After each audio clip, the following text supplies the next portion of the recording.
পশ্চিমবঙ্গে যেমন করোনা সংক্রমণ বাড়ছে, ঠিক একইভাবে বাংলার মুখ্যমন্ত্রী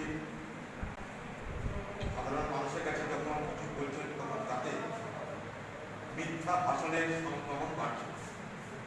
দুই সংক্রমণ আমাদের জন্য ক্ষতিকর।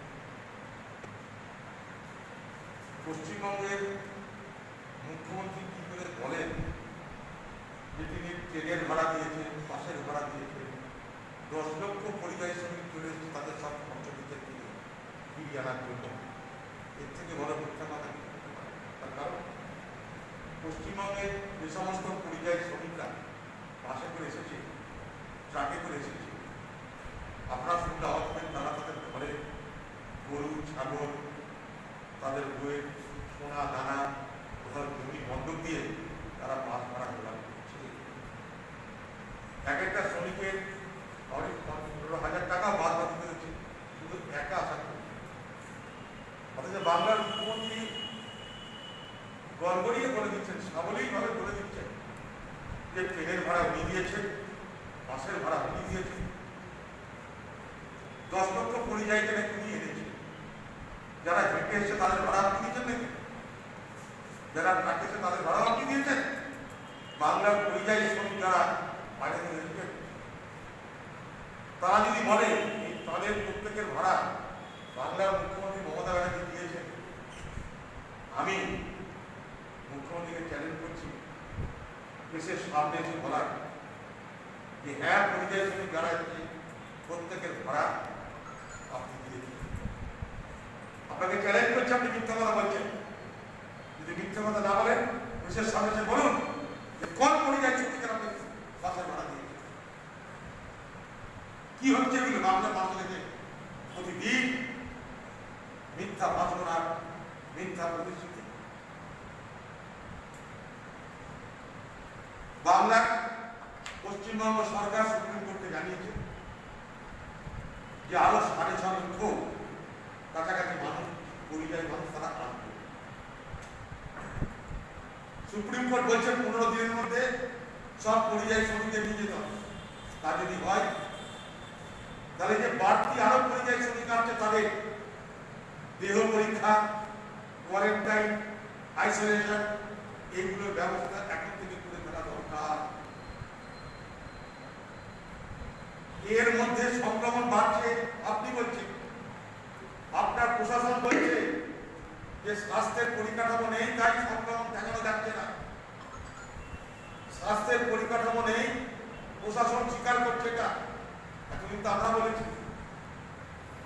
তারপরে আরো 6.5 লক্ষ কাছাকাছি যদি পরিযায়ী শ্রমিক আসে, আপনাদের দেওয়া তথ্য অনুযায়ী, পশ্চিমবঙ্গ সরকারের দেওয়া তথ্য অনুযায়ী, তাহলে তাদেরকে কিভাবে রিসিভ করা হবে, কোথায় পাঠানো হবে, কিভাবে তাদের দেহ চেক করা হবে, সব আমাদের জানানো দরকার। পশ্চিমবঙ্গ সরকারের স্বাস্থ্যের এমন বেহাল দশা, লালা রস যেটা সোয়াব, সেই সোয়াব রাখার পর পরীক্ষা না করে সেগুলোকে নষ্ট করে দেওয়া হয়। পরীক্ষা করতে দূরের কথা, লালার রস রাখার জায়গা নেই বাংলায়। বাংলার স্বাস্থ্যমন্ত্রী, বাংলার মুখ্যমন্ত্রী আপনার রাজ্যে মানুষকে পরীক্ষা করার জন্য যে লালা রস নেওয়া হয়, সেই লালা রসকে কয়েকদিন রেখে দেওয়ার ক্ষমতা নেই। তার মধ্যে আরো 6.5 লক্ষ ঢুকবে। তারা আসবে, নিশ্চয়ই আসবে। তারা আসার আগে প্রস্তুতি নেই, তাদের দেহের পরীক্ষা, কোয়ারেন্টাইনের ব্যবস্থা করুন।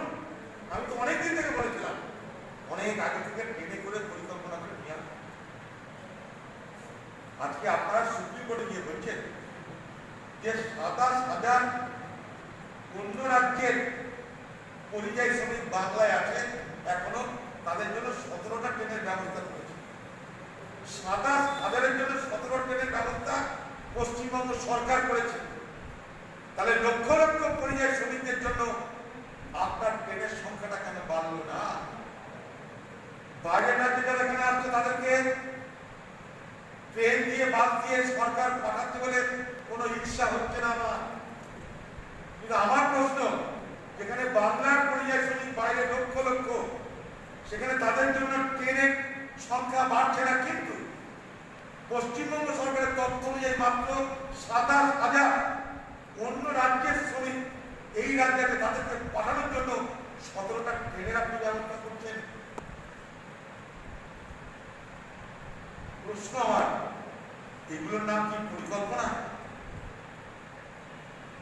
এই বাংলার ১২টা বাজাচ্ছেন বাংলা কোয়ারেন্টাইন সেন্টারের অবস্থা ভয়াবহ।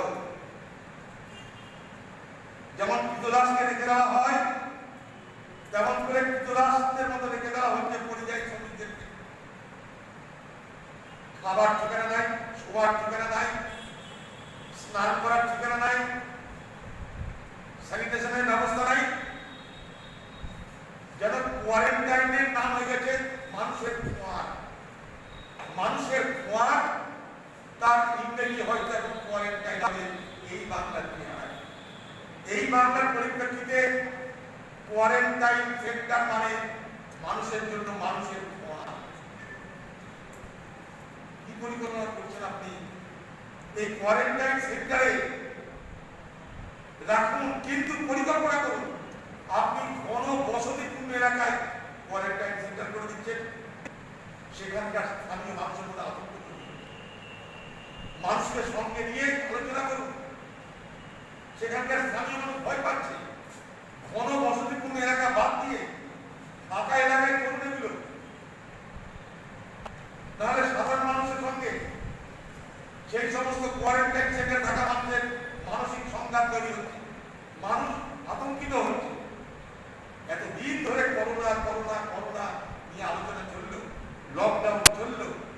লকডাউনের সময় তো এইগুলো ঠিকঠাক করে রাখার সুযোগ, তার জন্য লকডাউন ঘোষণা করা হয়, যাতে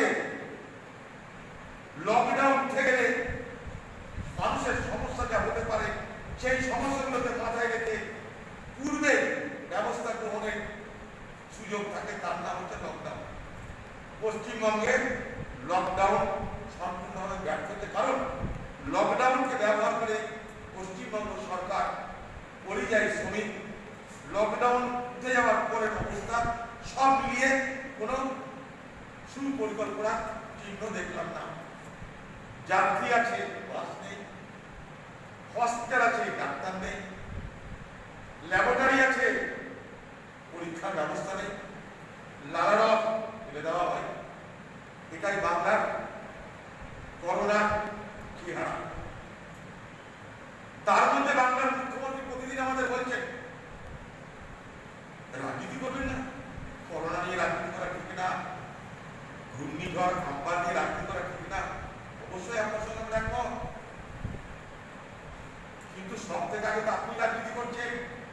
কালকে আপনি বলে দিয়েছেন করোনা নিয়ে আর আম্পান নিয়ে ভোট করতে হবে। তো রাজনীতি শুরু করলো কে? করোনা নিয়ে আম্পান নিয়ে। পশ্চিমবঙ্গে ভোটের রাজনীতি তো আপনি শুরু করলেন গতকাল থেকে, আপনি খোলা মুখে যেটা বলে দিচ্ছেন। আরে কমসে কম বিরোধীদেরকে আপনি তো আলোচনায় ডাকতে পারতেন যে ভাই লকডাউন উঠে গেল, পশ্চিমবঙ্গে ঘূর্ণিঝড় হয়ে গেল, আসুন না সবাই একটু আলোচনা করি।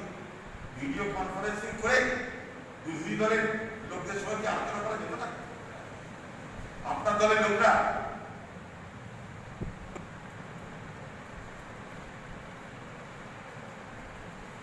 দিল্লির সরকারকে আলোচনার জন্য বলে, আমরাও বলি। নরেন্দ্র মোদীকে আমরা দাবি করেছিলাম বিরোধীদের সঙ্গে আলোচনা করার জন্য, সেই আলোচনায় আমি অংশগ্রহণ করেছিলাম, কিন্তু পশ্চিমবঙ্গে আমরা কখনো দেখলাম না যে বিরোধীদেরকে সঙ্গে নিয়ে পশ্চিমবঙ্গ সরকার করে আলোচনা করে সহযোগিতার হাত বাড়িয়ে দেওয়ার আবেদন করেছে। আমরা দেখলাম এখানে সহযোগিতা করতে গেলে মুকুল খেতে হয়। বিরোধী দলের লোকদেরকে ত্রাণ কাজ করতে দেওয়া হবে না, কারণ তাদের নাকি তৃণমূলের ভাবমূর্তি তত্ত্বে স্বেচ্ছাসেবী সংগঠন তাদের ত্রাণ বন্টনের সুযোগ দেওয়া হচ্ছে না, কারণ তৃণমূলের ভাবমূর্তিটাকে নষ্ট হয়ে। এই হচ্ছে একটা পশ্চিমবঙ্গ সরকারের একই। এই অ্যাটিটিউডাল প্রবলেম পশ্চিমবঙ্গের 12টা বাজিয়েছে।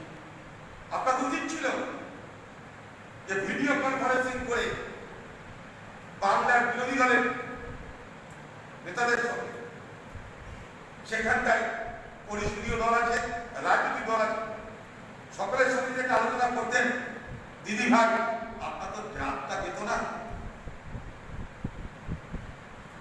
সারা পৃথিবী জুড়ে করোনা নিয়ে মোকাবিলা করতে সকলের একসঙ্গে চলার যেখানে আহ্বান, সেখানে বাংলায় একসঙ্গে চলার পরিবর্তে বিভাজন, সেই বিভাজনের রাজনীতি চলছে। বাংলার মুখ্যমন্ত্রী নেতৃত্ব দিচ্ছেন, তাই তিনি ভোটের রাজনীতিতে নেমে পড়েছেন।